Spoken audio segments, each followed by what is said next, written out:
번호키를 뜯고 들어와서 체포 영장을 집행했고, 그리고 압수수색을 지금까지 하고 특검 사무실에 있는 서울고등법원 6층으로 지금 이제 같이 체포해가지고 갔습니다. 그 범죄라는 것이 황교안 대표님이 계엄령 당일날 SNS에 글 올린 것이 내란 행동이라는 겁니다.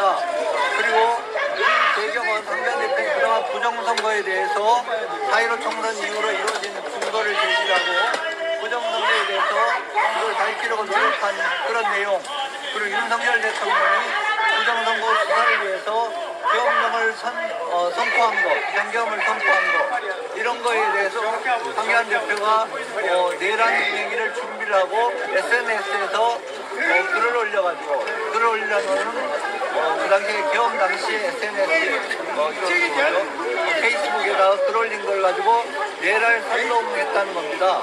그래서 이런 행위로 해가지고 압수수색을 하고 했더니, 그리고 경찰관들 저 밖에도 굉장한 그 차량들이 동원이 돼 있고 장비가 동원이 돼 있고 경찰관들이 동원이 돼서 그 전 총리를 이렇게 특검 사무실로 체포해가지고 강제로 데려왔습니다. 황교안 대표님은 본인은 이거 너무 부당하기 때문에 본인이 여기에서 불법을 하는 데 대해서 본인은 그대로 순순히 응할 수 없다, 이렇게 해서 지금 자택에서 거의 한 2주가량 머무르셨는데 급기야 오늘 새벽에 와서 황교안 대표님 자택 문을 뜯고 사모님하고 두 분이 있는데 거의 10명이 들어와서 특검 보호, 특검 검사, 그리고 특검 수사관, 경찰청 수사관 이렇게 해가지고 전부 들어와가지고 지금 압수수색을 마치고 경찰청으로 체포해서 지금 데리고 왔습니다. 근데 황교안 대표님은 그 내란이라는 건 여러분도 아시다시피 폭동이 있어야 내란 아닙니까? 근데 대한민국에 폭동이 일어난 적이 있습니까? 대통령이 비상계엄 선포했다고 그걸 내란이라고 하는데 황교안 대표님 거기도 관련이 된 것도 아니고 본인이 거기에 대해서 의견의 동제가 SNS에 글 올렸다고 해가지고 내란 선전이라고 이렇게 해가지고 체포를 하고 압수수색을 하고, 그리고 막강한 경찰 병력이 동원이 되고 특검이 나서고 대한민국이 이렇게 움직여도 되겠습니까? 이거 예산이 얼마나 들어갑니까? 지금 전국적으로 범죄 행위가 일어나고 캄보디아에서 우리나라 국민들이 붙잡혀가가지고 지금 굉장한 피해를 보고 있고, 이런 상황에서 경찰력이 이런 데 가지고 동원되는 게 참으로 정말 슬픕니다. 이런 일이 되면 안 되겠습니다. 그 황교안 대표님은 부정선거를 끝까지 밝히실 겁니다.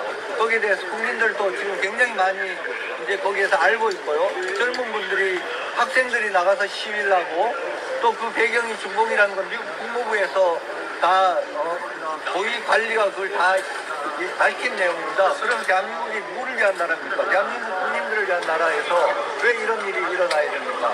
참으로 개탄스럽습니다. 저희 변호인들은 오늘 특검 사무실로 가서 황교안 대표님 조사에 같이 옆에 참여할 예정입니다.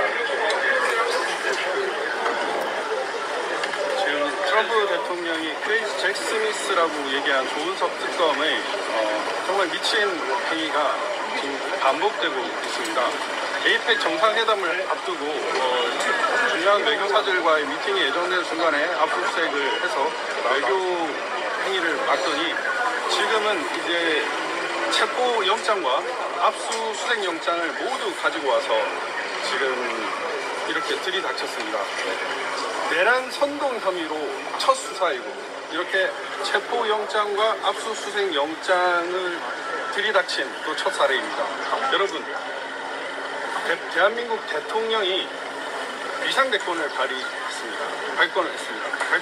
그 비상대권을 발동한 대통령의 그 비상대권 발동은 내란도 아닌 뿐만 아니라 적법한 행사이지만, 가사 그것이 내란 행위를 할지라도 대통령이 행사한 비상대권을 당연히 일반 국민의 입장에서는 적법하다고 볼 수밖에 없는 상황입니다. 거기에 대해서 페이스북으로 응원을 한다고 해서 그걸 내란 선동 혐의로 수사를 하고 이렇게 체포영장과 압수수색 영장을 발부를 해서 이렇게 국민을 탄압을 한다면 이거는 비단 황교안 전 총리에 대한 탄압이 아니라 우리 대한민국 국민, 그 당시 윤석열 대통령을 지지했던 60%가 넘는 대한민국 국민에 대한 탄압이라고 볼 수밖에 없습니다.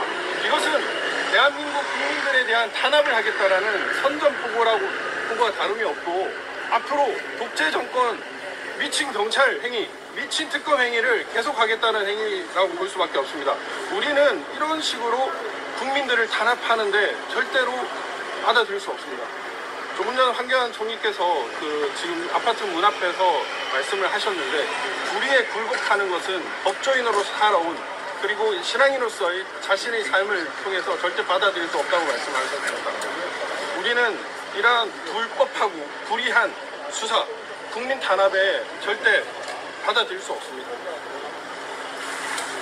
그리고 여러분,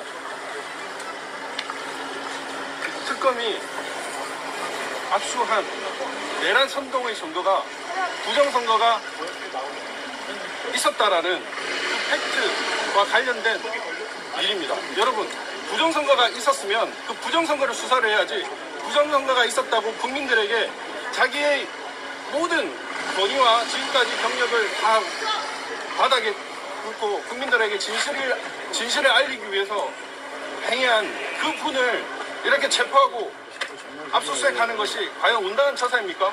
여러분, 대한민국에 부정선거가 어마어마하게 있었습니다. 이미 중국이 대한민국의 부정선거에 개입했다라는 거 여러분들 이제 실감하지 않습니까? 중국이 무비자 입국, 중국을 비난을 하면은 처벌한다는 법안 발의, 이것이 과연 왜 있었을까요, 여러분? 많은 증거들이 있습니다. 실제로 미 국무부 차관부 대행인 존 미스가 왕후닝과 한팡민 등이 부정선거의 숙주라고 얘기를 했습니다. 그러한 수많은 증거들이 있는데 왜 그 부정선거를 수사하지 않고 부정선거를 이렇게 알리는 황교안 전 총리, 지금 자유의 혁신 당대표를 이렇게 탄압한다는 말입니까? 자유의 혁신 황교안 총리에 대한, 당대표에 대한 이런 수사는 대한민국 국민에 대한 탄압의 시작이고, 우리가 여기에 대해서 분노하지 않고 가만히 있으면은 그 다음 차례는 바로 여러분들일 것입니다. 산재의 독재 시작입니다. 보도 좀 정확히 해주세요. 정직하게.